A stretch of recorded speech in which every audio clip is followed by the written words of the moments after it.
My parents left my grandma on my doorstep at 5:30 a.m. like she was trash so they could take in their golden boy. A year later, they came back begging, but she wasn't the same burden anymore. Can you imagine waking up one morning, only to find your own grandmother, a sweet 75-year-old woman, dumped like a piece of old furniture on your doorstep? Because that's exactly what happened to me, and the gut-wrenching, twisted part? It was my own parents who did it, with my golden boy brother's full approval. My phone started buzzing like an angry swarm of bees that morning, trying to escape the nightstand. I figured it was just spam or another pointless group chat my cousin loved so much. Honestly, I didn't even glance at the caller ID. I just smacked the screen, groggily mumbling, "Hello?" That's when I heard it, Bruce, my neighbor, his voice a little too urgent. "Charles, I think your grandma's sitting outside your gate." For a second, nothing clicked. My brain was still trying to load. Wait, what? Yeah, been there about 20 minutes now. 2 bags with her. She's just sitting. I shot upright in bed, like someone had just poured a bucket of ice water over me. Are you sure it's my grandma? I've seen her before. It's her. She hasn't moved. I didn't even bother saying goodbye. I just hung up and scrambled out of bed. Violet, my wife, blinked awake as I tore through the closet, grabbing the first hoodie I could find. "What's going on?" she mumbled, still half asleep. I was already halfway to the door. My grandma's outside. Sitting on the ground. That got her attention, fast. She was right behind me, pulling on sweats. We yanked open the front door, and there she was, Grandma Lorraine. 75 years old, sitting on the freezing concrete at 5:30 in the morning, like she was waiting for a bus that was never coming. 2 busted, old suitcases sat next to her. One had a paper, folded, shoved into the handle loop. She wasn't crying. She wasn't yelling. She was just staring at the ground, utterly lost. Her face was pale, her hands shaking, violently. She didn't even look up when we approached. "Grandma," I rushed over, my voice catching in my throat. What are you doing out here?" No answer. I bent down, touched her arm. Cold. So incredibly cold. Violet was already pulling open the door again, turning up the heat inside. We helped Grandma in, practically carrying her. I grabbed the suitcases and that weird, folded note. The heater roared to life.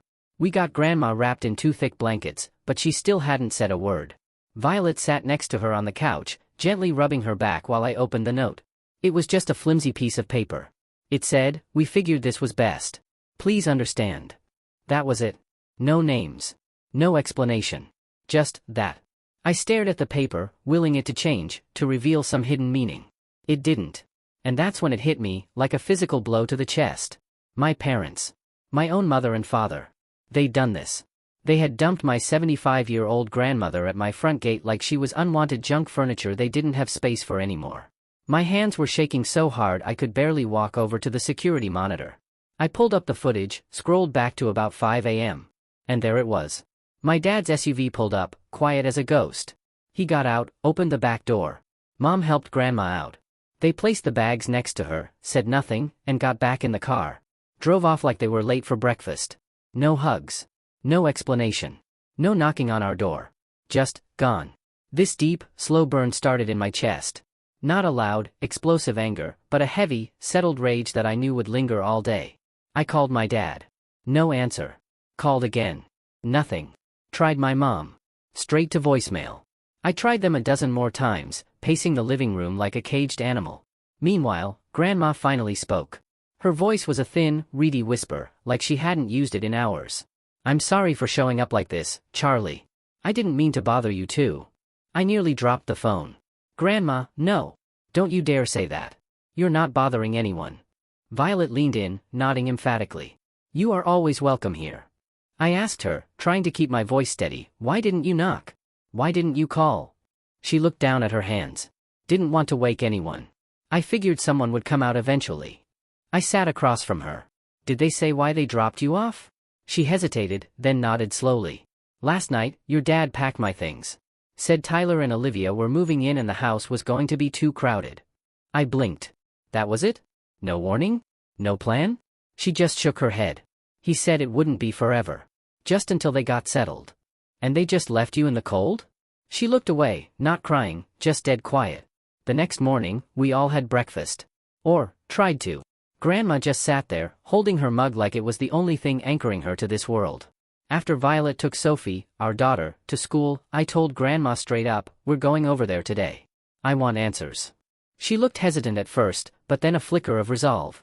Okay, she said, her voice barely audible. But I don't want to fight.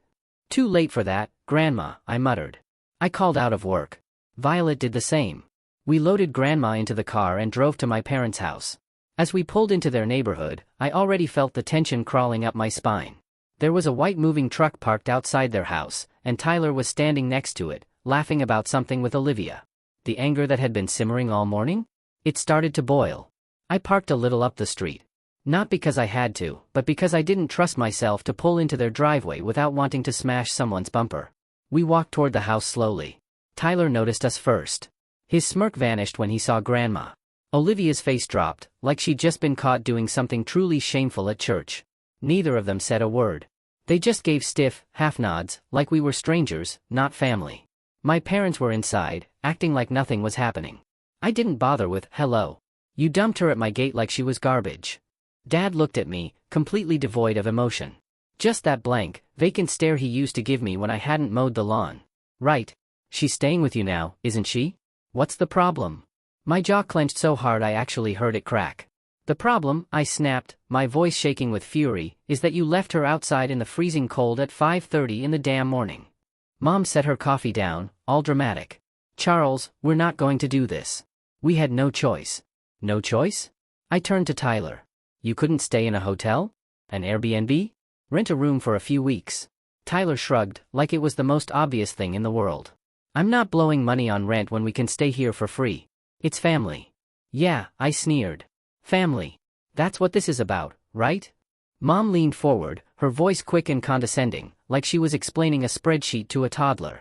Tyler and Olivia just had a baby, Charles. You know how stressful it is. They needed stability. The house was getting crowded. Your grandma, she's just too much these days. Violet blinked. Too much? Mom waved. Her hand in a dismissive circle. The noise. The TV too loud. She forgets things. Always leaving the stove on. We were starting to worry about fire hazards. Honestly, we were doing her a favor. You've got more space anyway. I couldn't even find words for a second. You think abandoning your own mother-in-law in the dark, in the cold, is a favor? Dad finally spoke up. We're not going to stand here and be judged for a hard decision. It's not like we threw her out on the street. She's with you. You didn't even knock on the door. Olivia, quiet until now, piped up, her voice soft, like she was trying to avoid blame. We told them not to do it that way. I wanted to call first, but they said you'd understand. I turned on Tyler. And you just stood by and let it happen?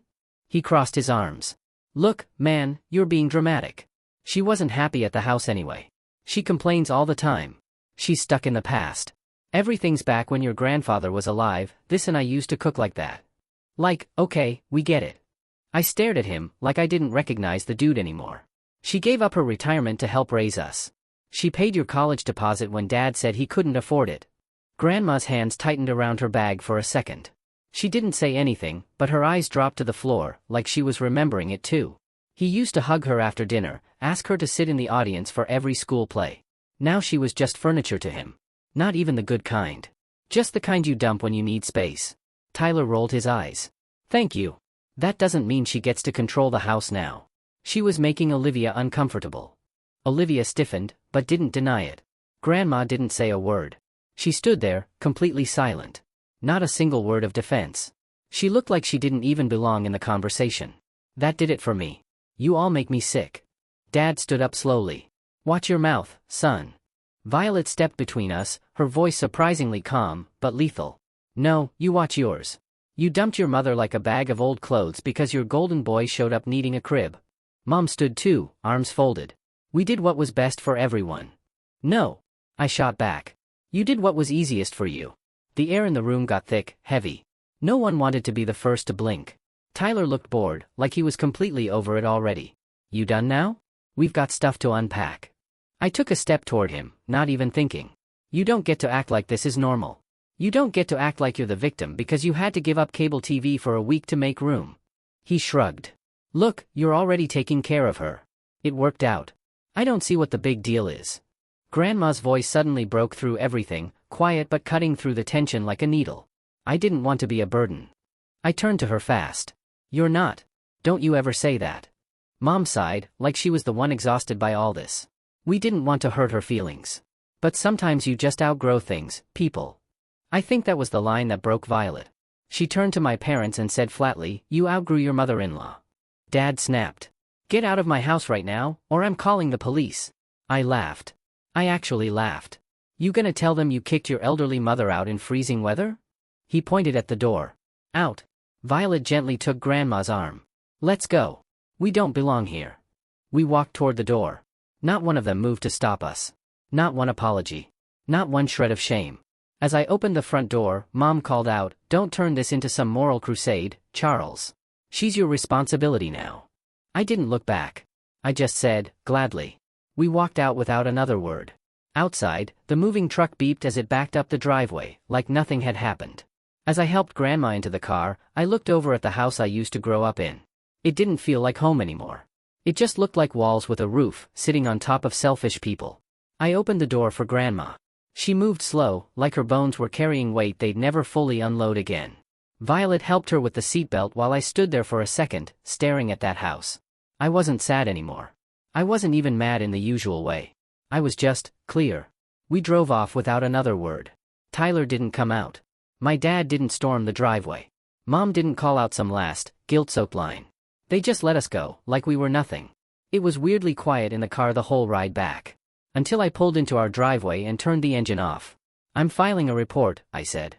Grandma blinked. "You're what?" "I'm not letting that slide. What they did was illegal." She shook her head slowly. "Charles, we don't need more problems." I looked her in the eye. "They made you the problem. I'm just giving them consequences." Violet was already nodding. "I'll drive you. Let's go today." Grandma sighed and looked away. "It'll make things worse. They'll say I'm turning the family against each other." I shrugged. "Let them. If they cared about family, they wouldn't have dumped you on concrete before sunrise." We helped Grandma inside, made sure she had lunch and her meds, then got her settled on the couch with Sophie. They were already clicking into that weird rhythm. Sophie asking her stuff like, "Did you have TV when you were a kid?" and Grandma just laughing, like nothing had happened. Before we left, Violet sat with Grandma while I grabbed my keys. That's when she said it, low, like she wasn't even sure if she meant to say it out loud. "You know, I let them think I was slipping. It made things quieter." I paused. "They said I was forgetful, that I left the stove on. I didn't. Not once. But pretending to forget a few things, it kept them from asking me for more." I didn't know whether to be impressed or heartbroken. Maybe both. Once they were set, Violet and I got back in the car and drove to the local station. It wasn't far, maybe 20 minutes, but it felt longer with everything running through my head. I wasn't just doing this to make a point. I was doing it because I couldn't unsee what I saw that morning. I couldn't unknow what kind of people raised me. We walked into the precinct. The place smelled like old coffee and floor polish. A guy behind the desk asked what we needed. "I need to file an elder abandonment report," I said, clear and direct. That got his attention. He stood up and grabbed a clipboard. "You the primary caretaker?" "Yes." He led us to a small side office. 10 minutes later, a detective named Blake came in. Mid-50s, graying temples, the kind of guy who looked like he didn't trust a single word until he'd verified it twice. He sat down, looked me dead in the eye. "Tell me exactly what happened." I didn't ramble. I laid it all out, step by step. The 5:30 a.m. drop-off. The security footage from my home camera. The note shoved through Grandma's suitcase. Her age, her medical conditions, and her financial contributions to her son, my dad. Their refusal to even ring the doorbell. Their threats when I confronted them. Violet backed me up with specific times and what Grandma said afterward. I showed him the text history, my 20-plus unanswered calls to both parents. I even included Tyler's smug texts hinting that they were going to get some peace soon. Blake wrote it all down. Then he looked at me. "You have that security footage?" "Brought a USB copy." I slid it across the desk. "Good," he said. "This isn't just abandonment. This looks like long-term financial exploitation, too." I raised an eyebrow. "Go on." He leaned forward. "If she's been giving them her benefits and they still threw her out, especially without a care plan, notice, or emergency, then this isn't just immoral, it's criminal." Blake paused, then picked up the phone and called APS, Adult Protective Services. We waited maybe 25 minutes before a woman named Grace walked in. Late 30s, sharp eyes, no-nonsense energy. She introduced herself and sat with us to review the report. When she heard how they left Grandma, her whole face changed. "This is serious," she said. She could have been hospitalized from the cold. You're saying they made no arrangements? Nothing, I said. Not even a phone call. Grace looked at Blake. We need to do a wellness check on the home she came from. If the other parties refuse to cooperate, we escalate immediately. I signed off on the statement, gave them Grandma's doctor's number and full history. Grace scheduled a home visit to our house for the following week. We'll confirm she's safe and stable. Based on that footage and the circumstances, we may push for a court summons. Before we left, Blake looked me in the eye again. Most people don't report this stuff, he said. It's easier to just stay mad and quiet, but you're doing the right thing. I nodded. That's what I do. Back in the car, Violet smiled. You know what? I think you kind of scared him. I laughed. Good. When we got home, Grandma was napping on the recliner. Sophie had drawn her a picture of a cat and taped it to the wall above her. I stood there for a second, just watching them. I didn't feel like the kid who grew up in that old house anymore. I felt like the man building the new one. That night, I blocked my parents' and Tyler's numbers. Not because I was running, but because they didn't get to barge back in when they felt like pretending to care. This wasn't a timeout. It was a full-on lockout. The next morning, I got a call from a restricted number. I ignored it. It rang again 5 seconds later. Then I got a text from a new number. You're seriously going to take this to court over one decision? You're destroying this family. Tyler. I didn't reply. I took a screenshot and added it to the report file. 5 minutes later, another one. We didn't even do anything wrong. You'll regret this. That one got a reply. I typed back, you'll regret underestimating me. Then I blocked it, too. By that point, I wasn't even mad anymore. Just amused. It was like they thought texting, you'll regret this, was going to make me sprint to the courthouse and beg them to take Grandma back. I guess when you spend your whole life thinking you're the center of the universe, consequences feel like betrayal. Anyway, I moved on. The week rolled by fast. Grandma settled in like she'd always lived here. Sophie started calling her roommate Lorraine, which made her laugh for the first time in weeks. Violet got her a heated blanket, and I ordered one of those massage recliners off Amazon. Not to spoil her, just to give her the bare minimum she never got before. Grace from APS came by midweek. She inspected the house, asked Grandma a few questions, made sure she was safe, clean, and not sleeping on some air mattress in the garage. By the time she left, she looked almost relieved. I've seen too many of these cases go the other way, she said.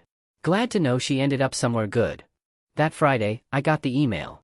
Preliminary hearing scheduled. Elder neglect, abandonment, financial misconduct. Location, County Courthouse. Date, Tuesday, 9 a.m. I didn't need to prep. I'd been prepping the second they decided to make her someone else's problem. Tuesday came, and I walked into that courtroom like I was clocking in. Violet at my side, calm as ever. Grandma held onto my arm, not because she needed support, but because she wanted to walk in with me. Across the room, my parents, Tyler, all sitting in a tight row like they were auditioning for a reboot of Dysfunction, the series. My mom looked like she hadn't slept. My dad looked pissed. Tyler looked like he'd rather be anywhere else. Probably thought this was going to blow over with a slap on the wrist and some dramatic monologue about family ties. Nah. The judge walked in, an older guy with steel gray hair and an expression like he didn't suffer fools or long-winded lawyers. Introduced himself as Judge Arthur Kenley, straight to business. Mr. Charles Bennett, he said, looking over his glasses. You're the complainant. Please state your case. I stood. Calm. Clear. No dramatics. My parents dropped my grandmother off at my house. Didn't call, didn't ring the bell. Left her with 2 bags and a folded note. It was 38 degrees Fahrenheit that morning. I passed the printed photo of the note to the clerk, then the USB with the footage. The footage will show them driving off without saying a word. She sat there alone for 45 minutes before I found her. They didn't try to follow up. Didn't respond to 21 calls. I also have proof that for the last 3 years, she gave over $1,200 a month from her Social Security and pension to help them with bills. The judge nodded slowly. Do they have power of attorney over her finances? No, sir. Any written notice given before she was removed from their home? None. Just the note. I sat. Then it was their turn. My mom stood up like she was about to defend her dissertation on advanced victimhood. She opened her mouth and immediately started crying. Like, right on cue. We just wanted what was best. Lorraine. She was becoming difficult. She'd argue over everything. The TV was too loud. She forgot stuff. Olivia was overwhelmed with the baby. The judge cut her off. I didn't ask about Olivia. I asked whether or not you gave legal notice, medical consultation, or filed for alternative housing before evicting a senior citizen under your roof. Dad stood up, like he was going to fix it with some firm tone. With all due respect, Judge, we weren't evicting her. We were relocating her to another family member's home. A more appropriate one. I leaned over to Violet, whispered, did he just say, appropriate, like she's a broken vacuum? The judge heard me, cracked a smirk, then looked back at my dad. You dumped your 75-year-old mother on a sidewalk before dawn. You didn't relocate her. You abandoned her. That shut them up. Tyler stayed seated. He didn't say a word the entire time, probably for the best. His brain cell budget was already maxed out. Then came the part no one expected, the financial review. Turns out APS had done a full review of Grandma's deposits and withdrawals. The monthly help she gave them? Not voluntary. There were transfers from her account the same day every month. Most labeled bill help or just plain Tyler. 0 receipts. No repayment. No accountability. Judge Kenley looked up from the report like someone had just spit in his coffee. You've been draining this woman's fixed income for over 30 months. And when she was no longer convenient, you discarded her. He sat back, folded his hands. The defendants are hereby found guilty of elder abandonment and financial misconduct. Silence. No gasps, no screaming. Just my parents sinking in their chairs like furniture you can't return. The ruling was swift. $3,000 fine. 12 months probation. No county travel without clearance. Court-mandated financial ethics course. Grandma granted permanent primary resident status at my home, with restraining options pending her decision. Tyler didn't get named in the charges.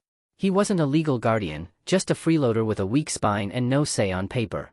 But something told me karma had him penciled in for later, probably in Sharpie. My dad then cracked. He stood up fast, loud. You're not my mother.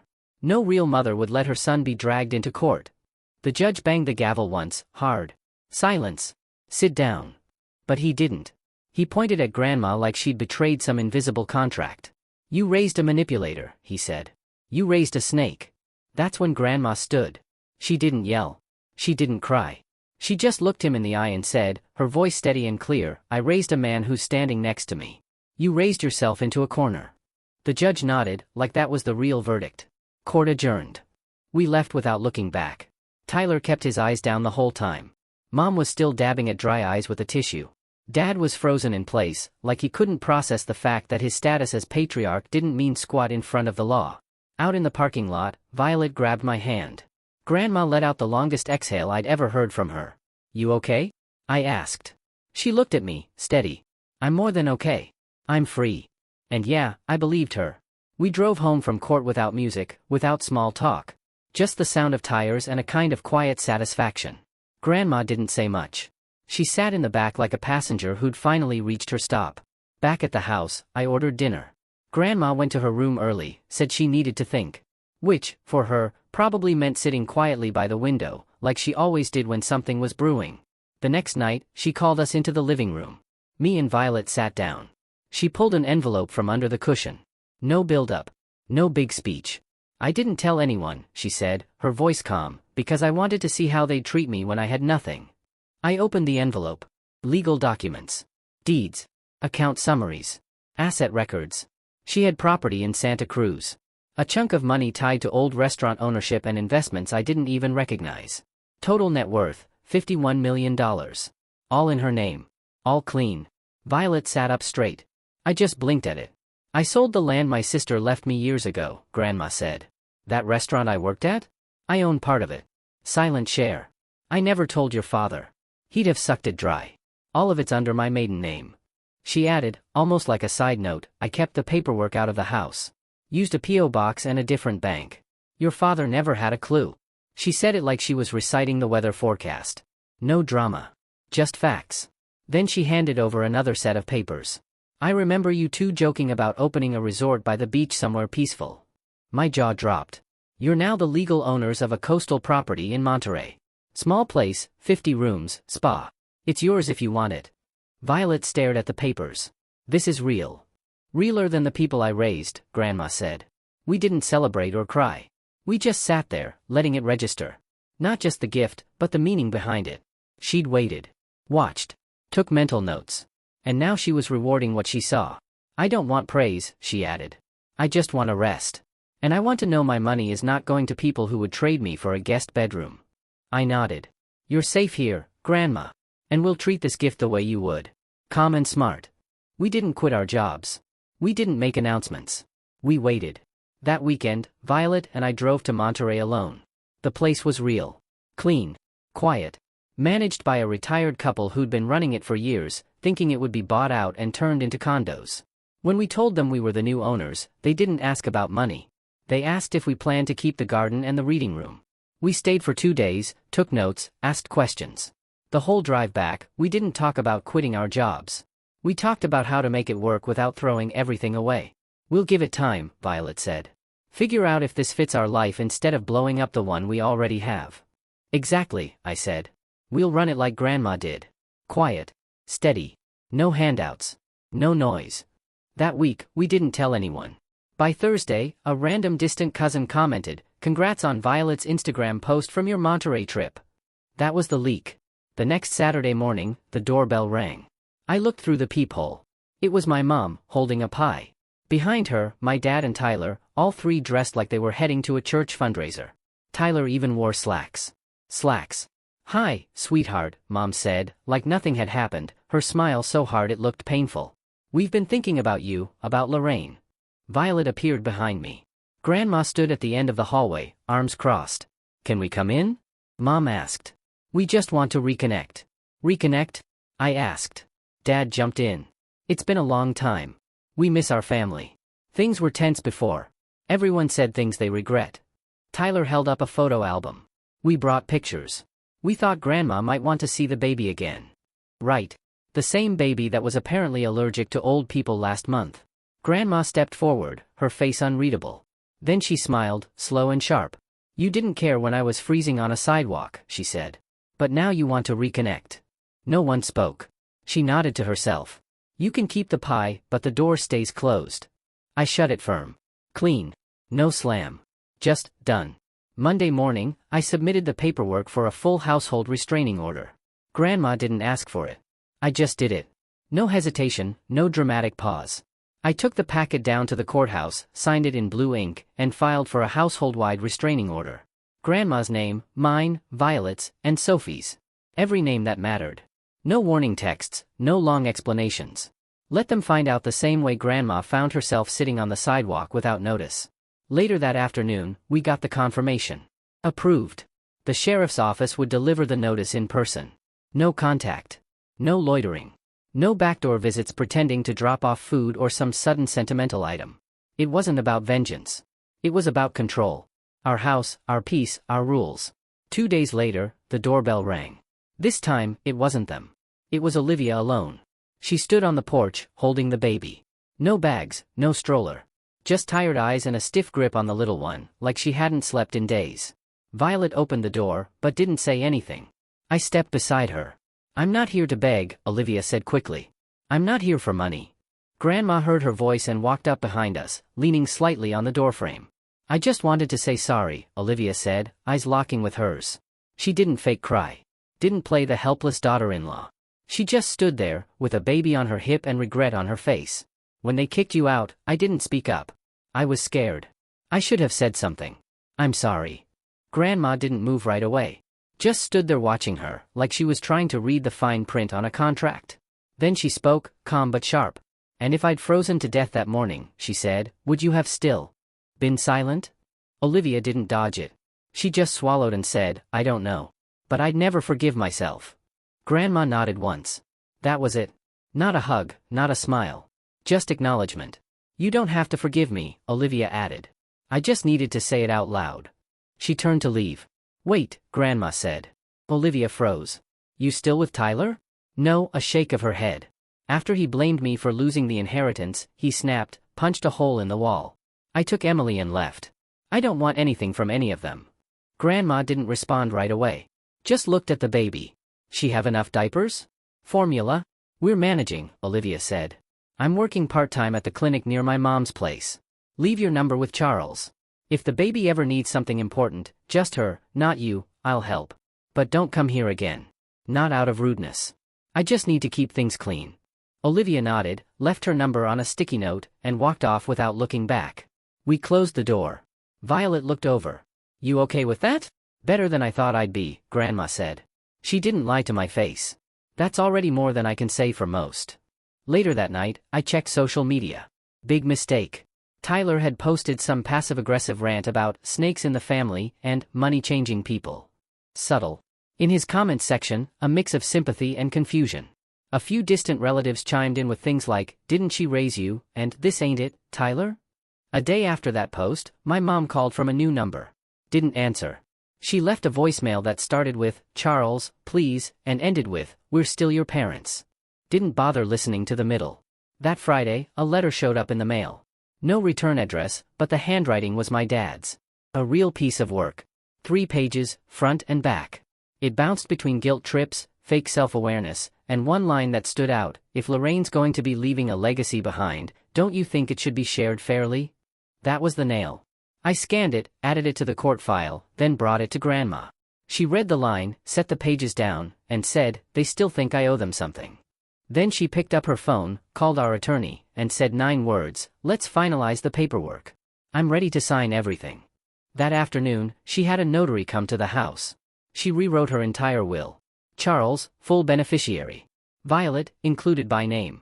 Sophie, education trust. Olivia's baby, a separate supervised fund, monthly release, no access for parents. Tyler, my parents, removed entirely. She even added a clause: if anyone contested the will, their share would go to a local shelter. Clean, sharp, final. 2 weeks passed.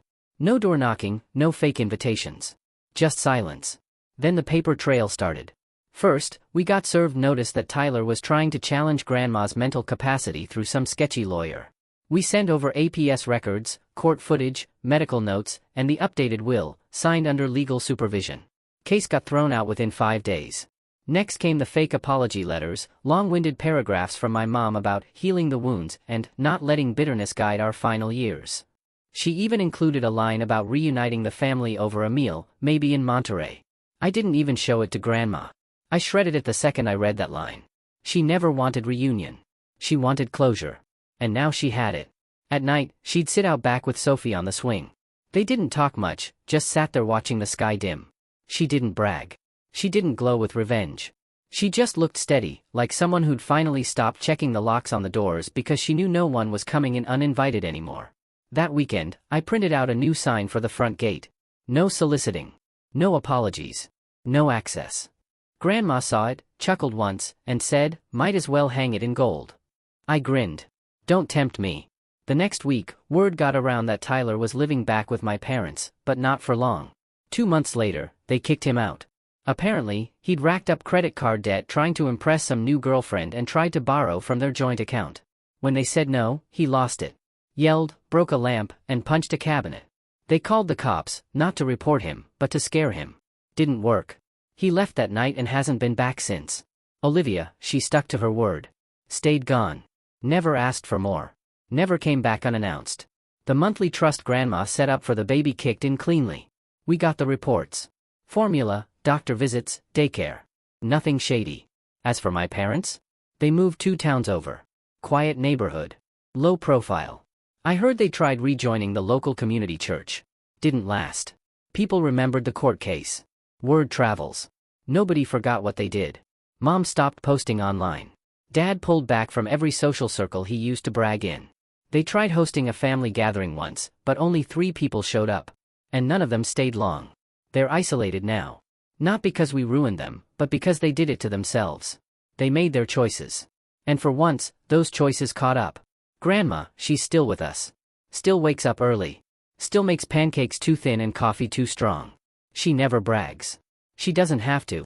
Her life speaks for itself now. Last week, she handed me a sealed envelope and said, "Open it when I'm gone." Not before. I nodded. No questions. The truth is, we don't need the envelope. We already got everything that matters. Stability, peace, and a real family built on something better than guilt and obligation. You don't need blood to define family. You just need people who show up when it counts. And Grandma? She showed up for us when no one else did. So, we did the same. And the ones who couldn't? They'll have to live with that. Every single day. Seriously, have you ever seen family turn so cold, so calculating, over something like this? What would you have done if your own parents treated your grandmother like disposable furniture? Let me know in the comments below. I really want to hear what you think.